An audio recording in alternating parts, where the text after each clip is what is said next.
April 18, 1942. 4 months after Pearl Harbor, America is reeling, the Pacific Fleet crippled, morale shattered. But 16 B-25 bombers are about to launch from an aircraft carrier, something that's never been done, something experts said was impossible. Their mission, strike Tokyo, show Japan that America can hit back.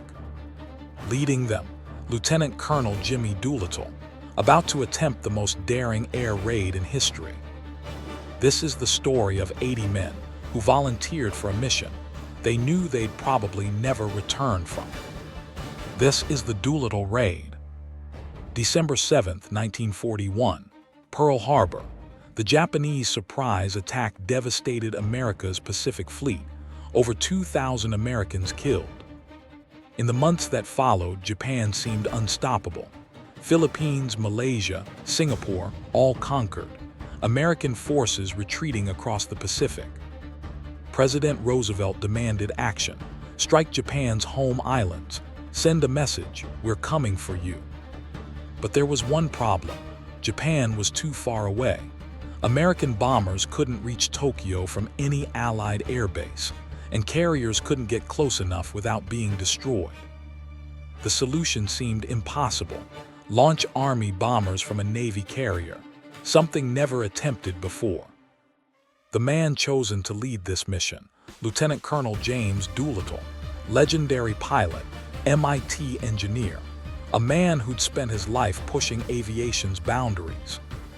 January 1942, Doolittle got his orders: train crews, modify bombers, plan a raid on Tokyo, get everyone home alive. He had 3 months. The plan was audacious. 16 B-25 Mitchell bombers would launch from USS Hornet, strike Tokyo, then fly 1,200 miles to land in China. But B-25s were never designed for carriers. Too big, too heavy. They needed 800 feet to take off. The Hornet's deck was only 600 feet. Worse, once launched, they couldn't return. B-25s couldn't land on carriers. This was one way. Launch, bomb Japan, pray you reach China. Every pilot knew the odds. This might be suicide. Doolittle called for volunteers, 80 men, 16 crews. He told them only that it would be extremely hazardous. Couldn't tell them the target, couldn't promise they'd return. Every single man volunteered. 2 months of relentless training, short field takeoffs, low-altitude navigation, target memorization, factories, dockyards in Tokyo, Yokohama, Osaka. The bombers were stripped down, every unnecessary pound removed, extra fuel tanks installed. Each plane carried 4 500-pound bombs. April 2, 1942, 16 B-25s loaded onto USS Hornet in San Francisco. The deck so packed that Navy fighters had to be stored below. The crews still didn't know their target. April 13th, mid-Pacific, Hornet met Carrier Enterprise Task Force 16. Doolittle finally told his men, "We're bombing Tokyo." Stunned silence, then cheers. They sailed toward Japan, every man knowing that if spotted early, the entire task force could be destroyed. Knowing that even if they launched successfully, most probably wouldn't make it to China.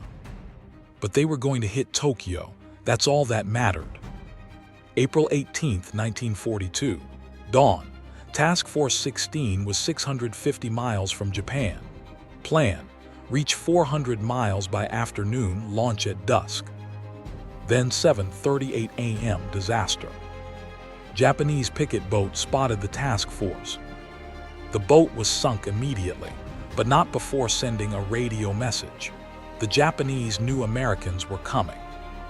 Admiral Halsey made the call, launch now, even though they were 200 miles farther than planned, even though it was daylight, even though crews barely had enough fuel. Launch or be destroyed. 8:00 a.m. Army pilots, man your planes. The ocean was rough, 30-foot swells. The deck pitched and rolled. Rain swept across. Worst possible conditions, and these pilots had never done a carrier launch. Doolittle would go first, lead by example. His B-25 was at the back, shortest takeoff distance, less than 500 feet. Behind him, 15 bombers lined up wingtip to wingtip. If one crashed, the mission failed. Doolittle started engine, props roared, rolled forward, every inch precious. The deck officer held up the flag, watched the carriers pitch, waited for the bow to rise. Flag dropped.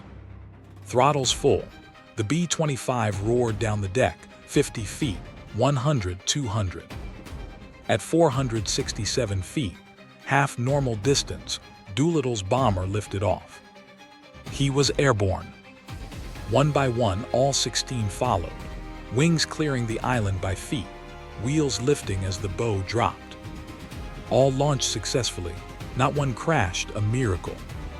The bombers formed up and headed west, flying 50 feet above waves to avoid radar. Doolittle led them in. Task Force 16 turned back toward Hawaii, their job done.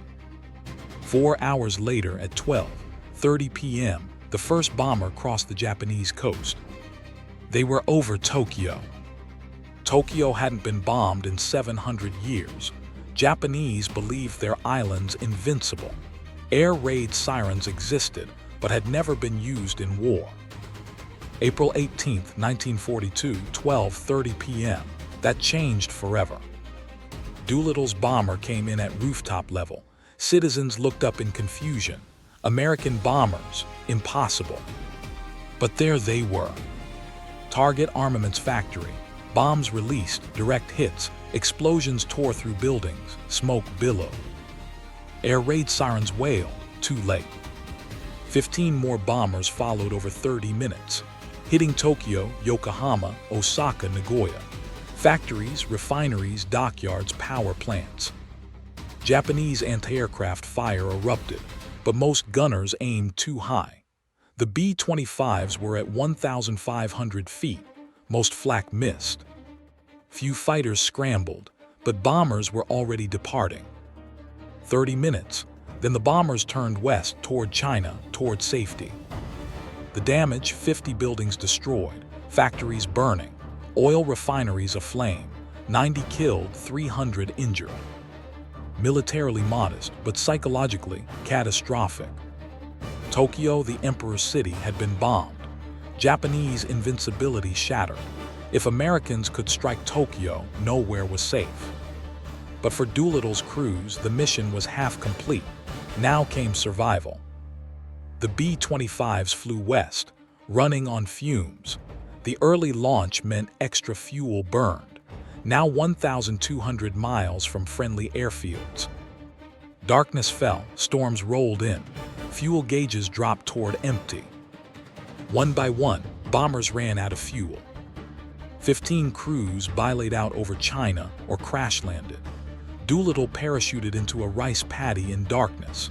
He thought the mission failed because he'd lost all aircraft. One bomber reached Russia, but Soviets impounded it and interned the crew. Of 80 raiders, 69 escaped China with help from Chinese civilians, 8 captured by Japanese, 3 executed, 1 died in captivity, 4 remained POWs until 1945. 11 men killed or captured, 69 made it home. But the cost to China was staggering. Japanese retaliated against civilians who helped Americans.